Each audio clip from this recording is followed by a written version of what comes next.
आप सबको जय मसीह की दोस्तों। मेरे आज के इस नए वीडियो में मैं एक और बार आप सबका स्वागत करती हूँ। दोस्तों, हम सबको पता है, मैंने पिछली बार भी आपसे जिक्र किया था कि दिसंबर का महीना है और इस समय हम में से ज़्यादातर लोग जो है क्रिसमस की तैयारियां करते हैं, यानी कि बड़े दिन की, यानी कि यीशु मसीह के पैदा होने की हम खुशियां मनाते हैं। लेकिन अजीज़ों, क्या हमारा हर साल इस तरीके से खुशियां मनाना काफ़ी है? क्योंकि जब हम लोग क्रिसमस आता है, बड़ा दिन आता है, दिसंबर का महीना जब लगता है तो हम बहुत खुश होते हैं और हम बड़े जोश में भर जाते हैं। और उसके साथ साथ हम अपने घरों में अपने बच्चों के साथ तैयारियां करते हैं। हम घर घर जाके सुसमाचार सुनाते हैं, हम गीतों को गाते हैं और बहुत कुछ करते हैं। लेकिन जब बड़ा दिन निकल जाता है, क्रिसमस निकल जाता है, तो हम क्या करते हैं? हम फिर से नॉर्मल हो जाते हैं, अपने जीवनों में हम बिज़ी हो जाते हैं। लेकिन क्या यीशु मसीह ये चाहता है कि हम इस तरीके से अपने जीवन को जिए? इस तरीके से हम हर साल जो है यीशु मसीह को चरनी में पैदा करें? नहीं मेरे अजीज़ों, यीशु मसीह चाहते हैं, परमेश्वर चाहते हैं कि हम बेशक उसके पैदाइश की, उसके जन्मदिन को हर साल मनाएं तो सही, लेकिन हम क्या करें? हम उसको अपने जीवनों में, अपने दिल के गहराइयों के अंदर उसको हम पैदा करें। वो कैसे पैदा करेंगे? हम अपने आप का समर्पण जो है उसको देंगे। जब हम अपने आप को उसको सौंप देंगे, ताकि क्या करें? वो हमारे ऊपर, हमारे शरीरों में जो है वो राज करे। हमारी इच्छा नहीं बल्कि उसकी इच्छा हमारे जीवनों में पूरी हो। यहाँ हम देखेंगे कि जिस तरीके से परमेश्वर चाहता है कि हम जो है उसके अनुसार जिए, ऐसे हम देखेंगे परमेश्वर ने जो है अपने कुछ चुने हुए लोगों को अपने लिए इस्तेमाल किया। वो कौन चुने हुए लोग थे? जैसे हम पिछली बार हमने वीडियो में देखा था, सुना था कि एक थे उनकी माँ मदर मैरी और यूसुफ यानी कि उनके पिता। और उन्होंने किस तरीके से, जब मदर मैरी को यीशु मसीह ने, परमेश्वर ने जब चुना कि यीशु मसीह उद्धारकर्ता के रूप में उससे जन्म ले, तो उसने क्या किया? बिना सवाल करे अपने आप को परमेश्वर को समर्पित किया। उसने वैसे ही खुश होके नहीं रह गई, ना उसने किसी किस्म की कुछ बड़े बड़े वचन में लिखा है कि लाइटिंग लगाई या उसने कोई बड़ा ऐसा कुछ किया, नहीं अजीज़ों, बल्कि उसने अपने आप को परमेश्वर को सौंप दिया और रात दिन सिर्फ वो उसकी बड़ाई करती थी और उसका धन्यवाद चढ़ाती थी। जिसकी वजह से क्या हुआ? जो दुख उसने उसके रहते उठाया, वो सारा दुख जो है परमेश्वर ने उसके लिए आसान कर दिया। मतलब जो जिस राह से वो गुजरी, वहाँ परमेश्वर उसके संग संग रहा और उसका जो है उसने उसको जो है प्रोटेक्ट किया उसको, और उसको जो है सहायता दी। ठीक ऐसे ही परमेश्वर चाहते हैं कि हम लोग भी जो है परमेश्वर को है अपने आप को सौंप दें और परमेश्वर जो है हमारे जीवन में जो है राज करे। यहाँ हम देखेंगे, आज हम देखेंगे कि पवित्र बाइबल में से लूका की किताब उसका पहला बाब में कि परमेश्वर ने एक और को अपने लिए चुना, और वो कौन था? वो था यूहन्ना। हमारा परमेश्वर प्रभु यीशु मसीह अति पवित्र खुदा है, अति पवित्र खुदा था, है और हमेशा रहेगा, क्योंकि वो अनंत काल से परमेश्वर है और हमेशा रहेगा, कभी ना ख़त्म होने वाला खुदा। अजीज़ों, जब उसने यूहन्ना को अपने लिए चुना, तो उससे पहले हम देखेंगे उसके माता पिता के बारे में कि किस तरीके से उसके माता पिता को परमेश्वर ने चुना, कि वो बहुत बुजुर्ग हो गए थे, बूढ़े हो गए थे। और उसकी माता क्या थी? उसकी माता बांस थी, जिसका नाम एलिशबा था, और यूहन्ना के पिता का नाम था जकरिया। और यहाँ हम देखेंगे कि उन लोगों के अंदर एक खास क्वालिटी थी कि उसकी माता बांझ थी, उसके बाद भी वो परमेश्वर के वफादार थे। और यही कारण था कि परमेश्वर ने उनको अपनी महिमा के लिए इस्तेमाल किया। एक बांझ स्त्री को परमेश्वर ने इस्तेमाल करा। कैसे इस्तेमाल करा? एक ऐसे बालक को जन्म देने के लिए कहा जो बालक साधारण रीति से उनके साथ रहा ही नहीं। अजीजों, एक तो बुढ़ापे में उनको पुत्र मिला और उसके बाद भी वो पुत्र, जब हम देखेंगे मत्ती की किताब में पहले चैप्टर में, कि वो पुत्र जो था साधारण तरीके से अपने माता पिता के पास नहीं रहा। शायद यही कारण था कि वो इतने बुढ़ापे में भी, जब वो बांझ थी, तब भी उसने अपना सब्र नहीं खोया था और अपने परमेश्वर के साथ वो दोनों पति पत्नी जो थे वफादार थे। एक और बात हम इसमें देखेंगे कि जब स्वर्गदूत ने जकरिया को ये बताया कि जो है तेरी जो पत्नी जो है वो एक पुत्र को जन्म देगी और तो उसका नाम यूहन्ना रखना, तब क्या हुआ? उसने, जकरिया ने स्वर्गदूत की बात के ऊपर विश्वास नहीं किया। लेकिन अजीजों, उसने विश्वास नहीं किया, इससे स्वर्गदूत को, परमेश्वर को गुस्सा तो आया। उसने उस गुस्से के तौर पे उसको पनिशमेंट दी, उसको सज़ा दी कि उसने उसकी ज़ुबान को कुछ समय के लिए बंद कर दिया। लेकिन फिर भी जो था, परमेश्वर ने अपने वचन के अनुसार अपनी बात को पूरा किया और यूहन्ना जो था एलिशबा के ज़रिए से पैदा हुआ। और यहाँ हम देखेंगे, जब हम लूका की किताब उसका पहला बाब देखेंगे, उसमें देखेंगे कि लिखा है,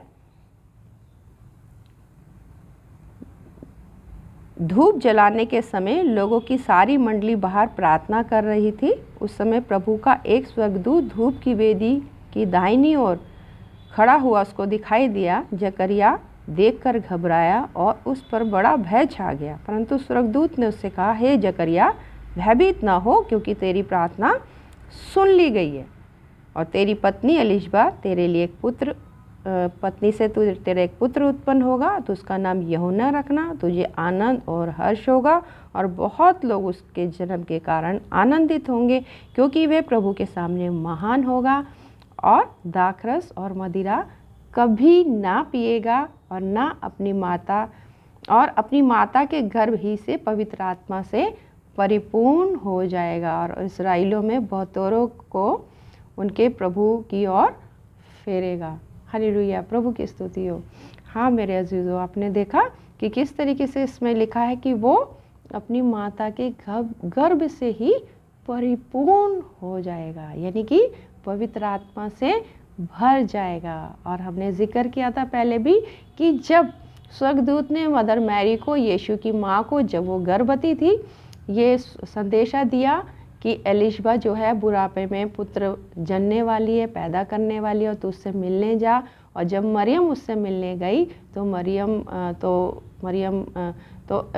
मरियम का स्वर सुनते ही जो था, एलिशबा के जो बुजुर्ग औरत थी, जो गर्भवती थी, जो यूहन्ना को जन्म देने वाली थी, उसके शब्द सुनते ही जो था, एलिशबा के पेट में जो यूहन्ना जो था पवित्र आत्मा से परिपूर्ण हो गया, यानी कि पवित्र आत्मा से वो भर गया। अजीजों, जब पवित्र आत्मा हमारे ऊपर उतरता है तब क्या लिखा है वचन में, बाइबल में, यूहन्ना की किताब उसकी 15-16 में जब हम पढ़ेंगे, लिखा है कि जब पवित्र आत्मा आता है तो क्या होता है, हम सामर्थ पाते हैं। वो हमें सारी बातें मानना सिखाता है, सब बातें साफ साफ दिखाता है। यानी कि क्या था, यूहन्ना जो था अपनी माता के गर्भ से ही सब कुछ साफ साफ जानने लगा था, उसे सब कुछ पता चल गया था।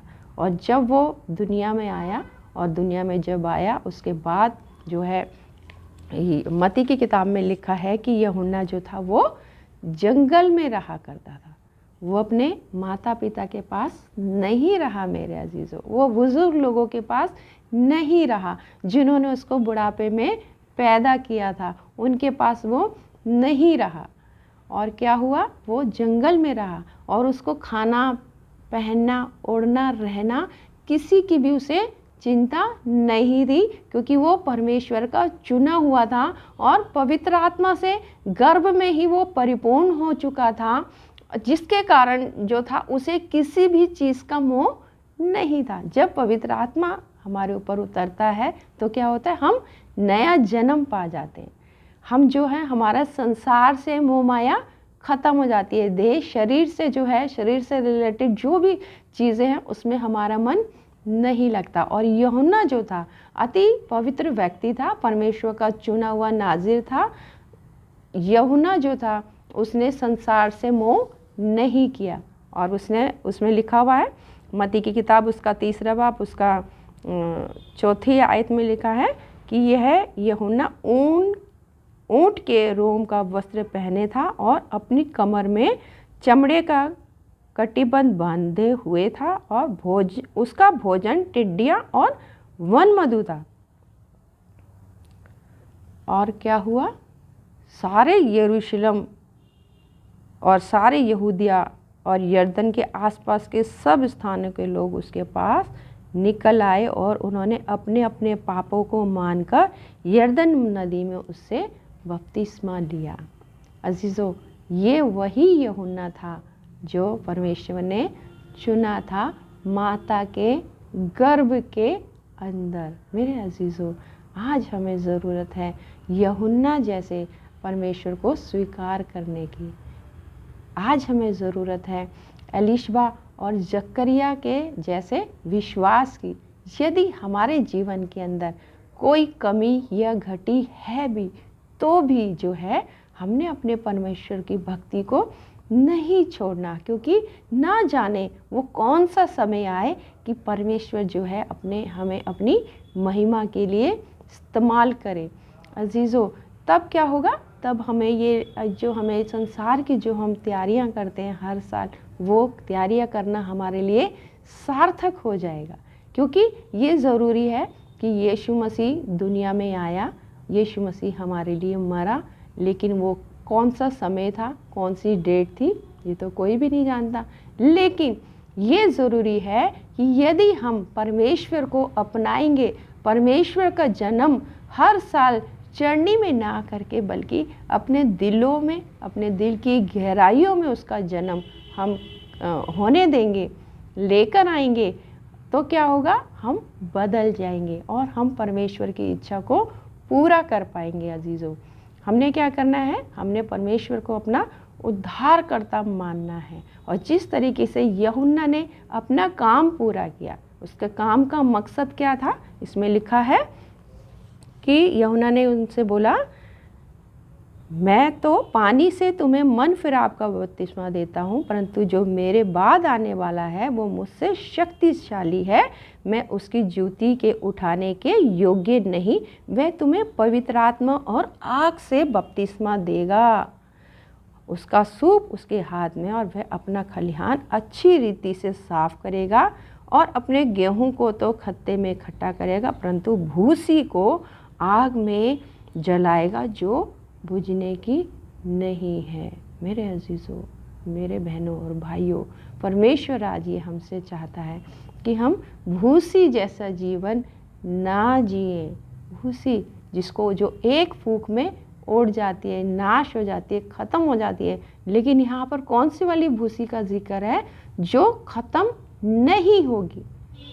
हम परमेश्वर के हाथों में पड़ने से बचे। जिस परमेश्वर ने इतने महान अपने लोगों को चुना और उन लोगों ने हमारे लिए जो है अपने खुशियों की परवाह नहीं करी, अपने जीवन की परवाह नहीं करी, खाने पीने की चिंता नहीं की, समर्पण किया।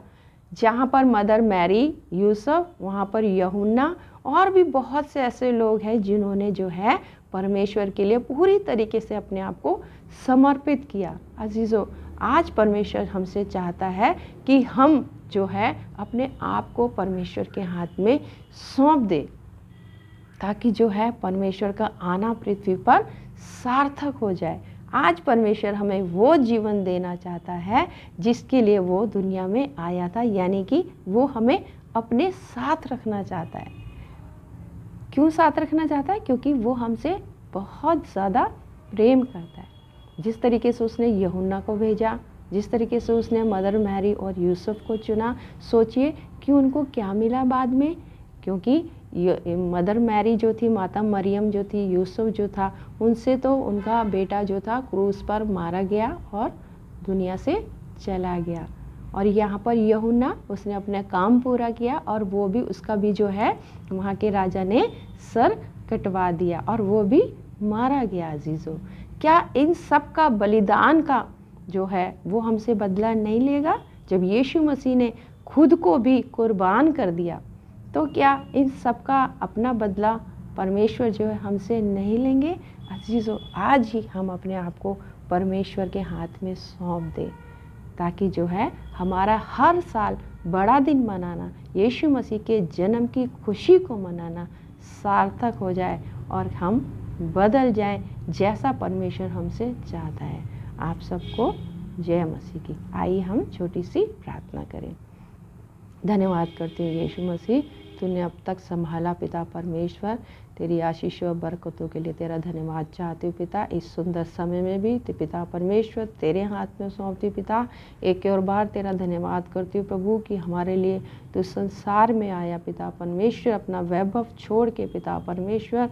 ओ पिता परमेश्वर, हमारे लिए तू इंसान बन गया खुदा, और हमारे लिए तू मारा गया खुदा। हम तेरा धन्यवाद चढ़ाते प्रभु। इस सुंदर समय में तेरे ही हाथ में सौंपते पिता। तू हम में से हर एक को छू दे पिता, जितने हम इस वीडियो को देखते हैं खुदा। हम सिर्फ संसार में बड़ा दिन मनाते ना रह जाएं खुदा।